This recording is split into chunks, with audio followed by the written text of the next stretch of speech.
Welcome friends to another r/MaliciousCompliance video. Today we've got a great story of teaching your own kid a lesson, but first a story from Plogan56. My friend's cousin complied with his cool family's demands. This happened a while back, maybe 3 or 4 years. My college friend told me about how his cousin basically screwed over his family by moving out when they told him to. Note, to make it easier to follow, I'm going to use fake names. Cousin is Jack, cousin's sister is Tina, cousin's parents are Bob and Mary. So Jack is roughly 28 and still living with his parents, but he pays their bills, electric, water, internet, etc. And this is a big 2-story house, so the bill is big too. His sister, 24, had left the house by then and gotten married to a guy that makes good money. She had taken credit for paying the bills and convinced Bob and Mary to kick him out because he's a shut-in loser because none of them understand his job. A bit of backstory on their parents. My friend tells me that they're like those stereotypical teens in those cliche high school movies.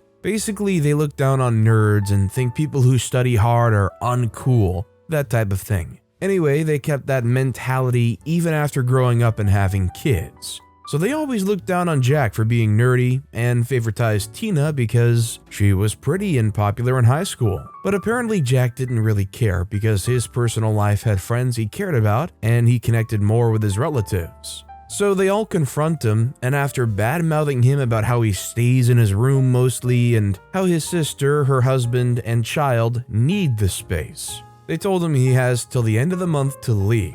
This was done close to the first week. Jack didn't say a word. He just nodded and left by the end of that week and moved 3 cities away to a city closer to his other relatives. 2 months go by and his sister calls him asking why this month's bills weren't paid, as their lights and water have been shut off. He tells her she should have paid them since she was allegedly paying them before. About a week goes by and he gets a call from his parents explaining how his sister confessed to everything and how he can come back and have his old room back so long as he kept helping them pay the bills. He refused, saying he's enjoying living by himself now and how he can focus on his work more because he's away from them. Afterwards, he blocked their numbers and now they have to pay for it themselves. He doesn't know what happened after because they're no longer invited to family gatherings. Isn't it sad to see that not only can they be swayed and convinced to just kick Jack out like that, but the moment Jack stops paying for all of their stuff, they just outcast them from the family?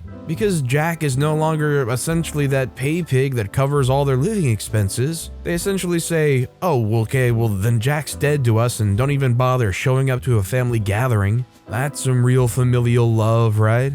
I think it goes without saying, but if your parents kick you out, especially when you've been helping pay the bills, after that point, you owe them nothing, right? Let me know what you guys think in the comments down below. Our next story is from Seesaw Mundane 5422. I don't pick up after you? Okay. So tonight at dinner, my 15-year-old son made a big deal of how nice it was to have the waitress using a crumber to clean off the breadcrumbs from the table, which was nice of him to notice. He really does try to be sweet and polite. I made a joke that, yeah, this is a lot like home, where this guy called Dad does most of that for you. Like, I pick up 90% of the things after you. He said, no you don't, at best you do 60-40. So now I'm sticking to the roughly 60-40 ratio of picking up after him. Hey dude, I need you to put away half of these shoes all you kids just kicked off instead of putting on the shoe stand. Hey dude, see how you kids left these 2 blankets out on the couch and floor? I need you to fold one of them.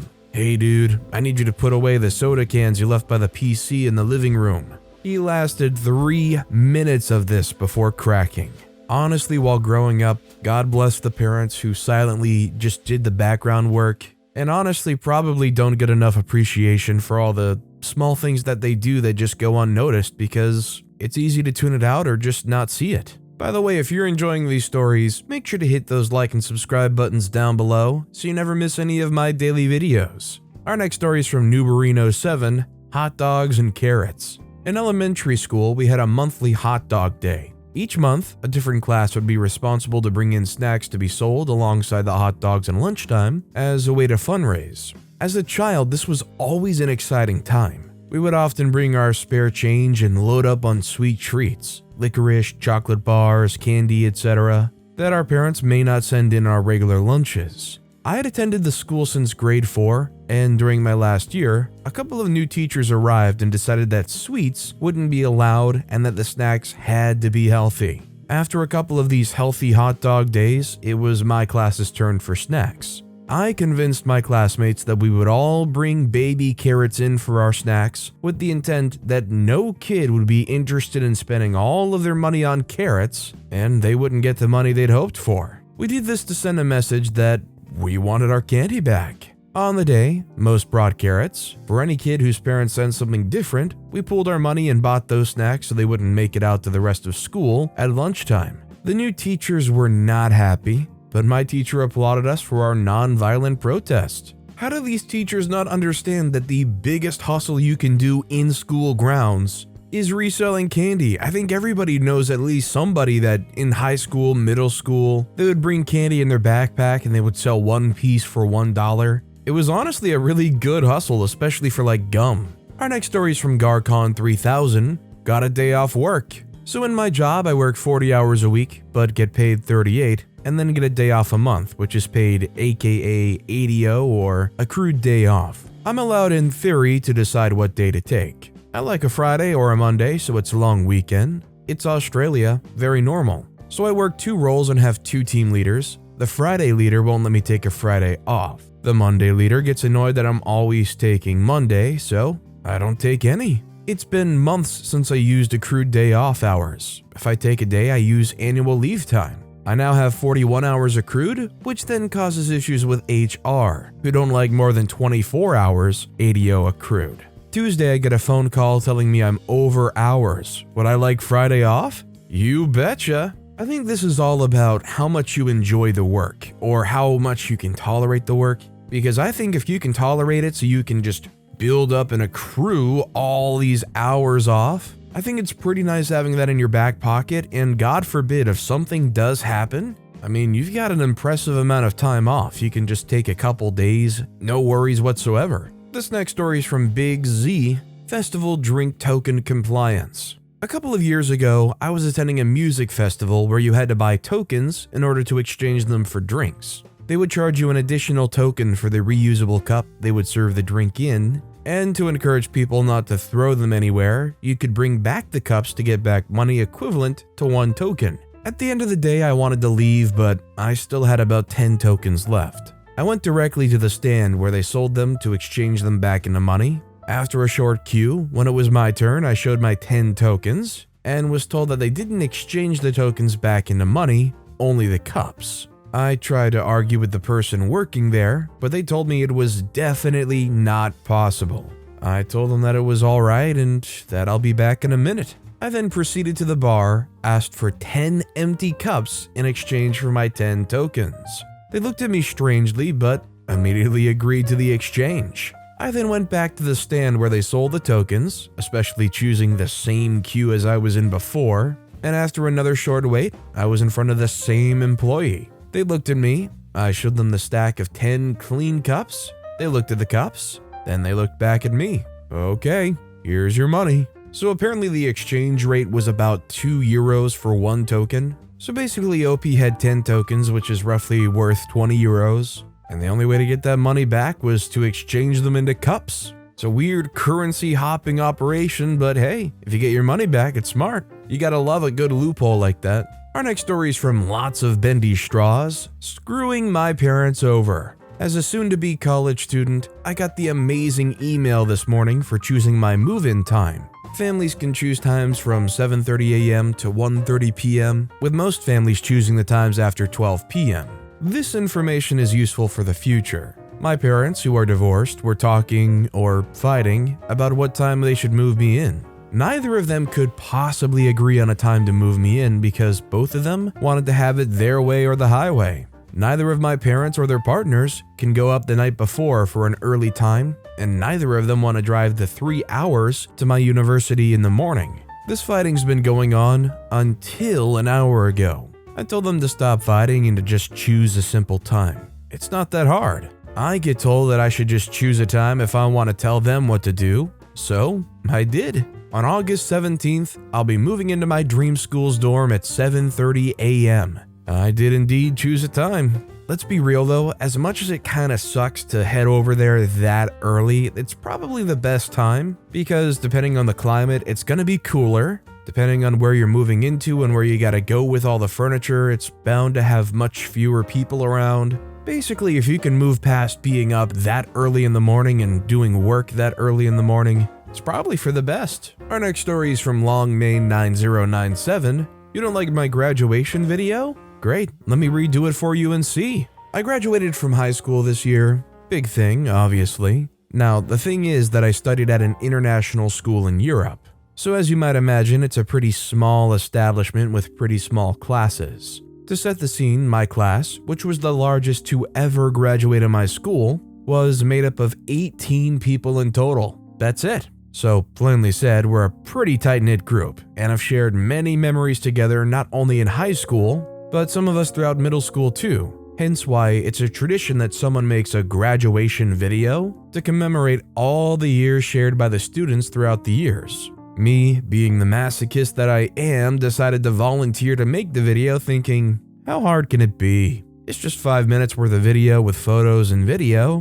Boy, was I wrong. From the get-go, I asked my classmates if they could send me photos and videos, as well as asking if we could vote on a song that everyone would be happy with. Of all the people in my class, about 3 sent me what I'd asked them to, and pretty much nobody replied about this song. I tried pressuring them on the class group chat, but it was all in vain. At this point, it was Thursday, the 2nd of June, and I had a pretty busy weekend ahead of me, and the graduation ceremony was set to be the following Friday, the 10th. And the deadline for the video was Tuesday the 7th, so I got working. On Thursday, I started drafting the structure of the video. I'm quite serious about video editing and wanted to get in some practice, so I decided to do things seriously. Then I had to stop because my 11-year-old cousin was visiting. So at this point, Thursday's gone by, and I now only have Friday and Saturday morning to work on it. Great. Friday, I took the photos I received from my classmates and found some older ones on my PC and yearbooks and school archive,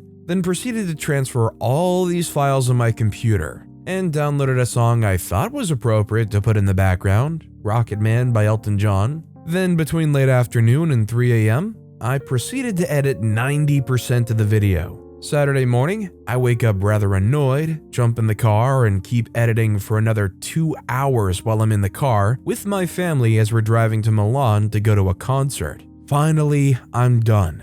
I give it one last look, correct a few details here and there. It was excellent because me being the perfectionist masochist that I am, not only did I ensure to make the video a nice commemoration of my class's memories, no, I went above and beyond to have all the photos make sense chronologically, have it well balanced between photos and videos, have smooth transitions, and even have it be perfectly synced with the music.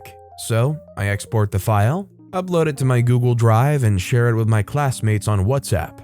I wasn't expecting anything, especially because I could have decided not to send it to them in the first place and leave it at that. But let's say that I would have appreciated a thank you at the very least. Nope. All I got in return was people complaining about the video being too serious and not liking the music. That pissed me off slightly, but I was nice about it and asked them what they wanted changed. What I received in return was a series of requests including change the song and include more partying. Now, you need to know that despite the small size of my class, there's still somehow an ever more tightly knit group within it that are pretty much the party animals, who coincidentally were the ones who complained about the video being too serious. Good for them. I asked them if they wanted me to redo it. They said yes, so I complied. But you see, I had an ace up my sleeve. So Sunday night, as I returned from Milan, after spending the day with my friend, who I hadn't seen for over a year, who also went to see the concert, I get home at about 1 a.m. and get back to work. I took the song that they wanted and the photos and videos that they wanted and just dumped them on the timeline in Video Editor. It absolutely sucked. It was absolutely random and featured only the party animals. There was no glimpse of me or of pretty much half the class in the entirety of the video. But hey, it took me just half an hour, and if that's what they wanted, then good for them. Now, obviously the video needs to be approved by the diploma program coordinator, And given that the second video I made featured quite a lot of drinking, partying, and literally only half the class, it got rejected immediately, as I had anticipated. So I told the coordinator that I'd also made another video, which was perhaps more appropriate for the occasion. So guess what was shown and got a standing ovation at the graduation ceremony? Obviously the original video I made, boom, like that. I think it's pretty clear that they just had their little group that they felt was more important than anything and needed to have its own feature. Somehow it just doesn't surprise me though that you go around to your classmates, show them this thing that you put so much effort into and polished, and those high school kids are like, well, it could have some more of this stuff, trying to insert honestly just some dumb opinions. I think it's the kind of feedback you get and you're like, man, I guess I could probably do something to that effect, but I don't know, it just kind of seems like awful input. And our final story of the day is from Magoy987, you're destroying my lawn.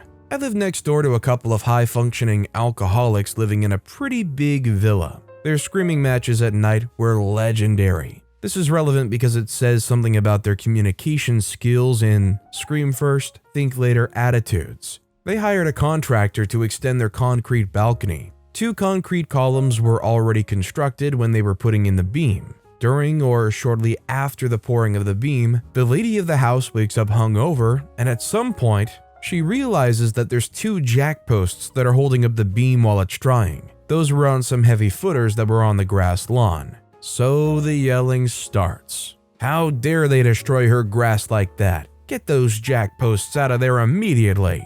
A discussion ensues and the contractor makes her sign something before removing the jack posts and the footings. The beam didn't collapse, but it's clearly V-shaped now. I mean, as long as that thing that they got them to sign waives them of any liability, I mean, sure, but man, if I was that contractor, I would not feel good leaving that up to something that clearly left that whole concrete slab unstable. But with that being said, that's all the time we have for today. Now, if you want to hear another malicious compliance story that was way crazier than any of the ones in this video, click on that left video. Or if you missed my latest video, check out the one on the right. That said, I'll see you all next time with some more stories.